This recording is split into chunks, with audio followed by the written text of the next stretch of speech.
Good evening and welcome to BJC Mitzvah A, number 155, part 3. Use the Sefer Chinuch, Mitzvah that keeps us on its way.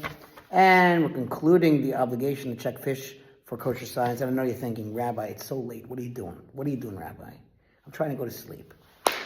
We got to do the mitzvah. I'm sorry it's late. I know I'm guilty.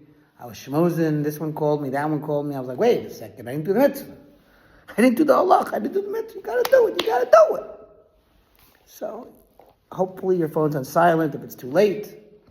155, part 3, here we go. More laws regarding scales.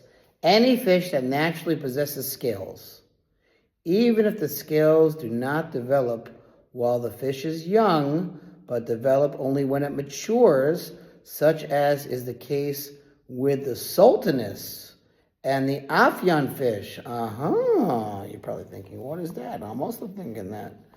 Okay, the sultaness is described as a type of small fish. It is of interest to note that fish of the sardine family typically develop scales only when they mature.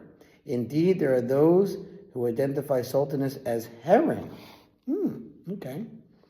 So, those type of fish, such a fish is nevertheless permitted, even though, again, they don't develop while they're young, but they develop when it matures.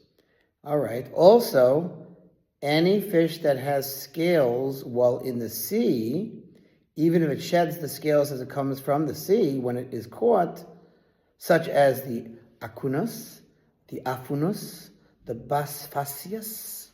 Okay, let's see what those are. This list with minor variations appear in Chulin, the Gemara.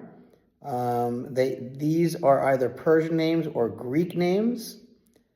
This law is derived from the verse in Leviticus that states, everything that does not have fins and scales in the water, it is an abomination to you. The implication is that if it had such signs in the water, even if it loses them upon emerging from the water, the fish is kosher. All right, so these types of fish, as well as I'm not finished, the afan satias and the atunus, which is called beret in the foreign tongue.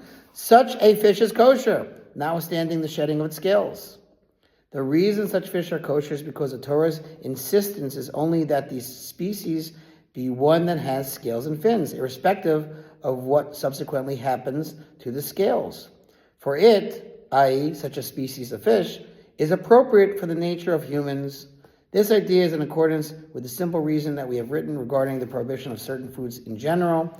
This mitzvah applies in every location and in all times to men and women, again, to check fish for kosher signs. One who transgresses this mitzvah and did not check well, for example, he saw only one kosher sign on the fish, i.e. its fins, and relied upon the assumption that the other one, the scales, is also there, without actually checking to see that it is indeed present, even if later it is found that the fish was kosher, because it did actually have scales as well, has violated this mitzvah obligation, and we are finished, folks.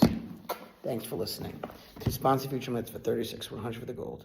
We love your sponsorship. I don't know if you're listening, because nobody's been sponsoring. Holy moly, because I'm teaching at 11 o'clock at night. Give me a thumbs up if you actually listen to this. And for those who do, consider sponsoring. It would be really thoughtful, and the BJC, which is me, and my staff, really appreciate it. God bless you.